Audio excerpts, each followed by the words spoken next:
Now, a story to give you, well, let's say a bit of a lift this Sunday morning, because for centuries people have been picking up ancient stones as a show of strength, and they often weigh hundreds of pounds. The stones, not the people.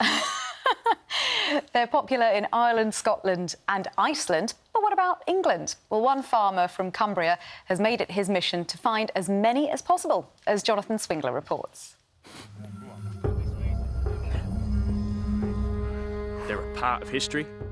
It's a stone that generations of people have had their hands on, have challenged themselves and their friends to lift. You're linking yourself through the stone to history, and I just find that fascinating. It's euphoric when you get it off the floor. You've challenged yourself, you've challenged the stone. Callum has become obsessed with finding historical lifting stones. Hi, Gillian. He's discovered one in someone's back garden in County Durham. It's the first, what you'd call a challenge stone that's been found in England. The Lantern Egg is a lovely 130-kilo lump that young men, on walking home from the pub, would pass the blacksmiths and challenge each other to lift. We think potentially 1830s, but it could well be older. Very good. The only person I ever knew who lifted it was my dad's brother, my Uncle Brian, and that would be in late 60s. But nobody had ever lifted it until Callum got in touch. I think it's important that these stories are told and not lost. Oral history is important, but it is weird. My drive is to revive the culture of stone lifting here in England. It's present in Iceland, Scotland, Ireland, Sweden, Japan, and it must be present here, and I'm determined to build it up again and get it going. So I thought there must be that crossover of culture, and we must have lifting stones here. Started researching them and looking for them. Callum's mission to find lifting stones means he's searching all over the north of England. We are not in County Durham anymore.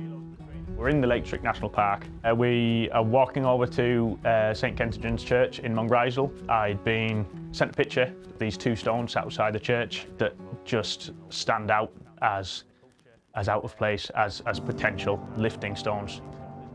A lot of our history, oral history, of the rural parishes, of the rural people, has been lost because it wasn't recorded. And I feel I'm here to save that history and potentially restore it and recover it for future generations. I felt my back going just watching that, actually.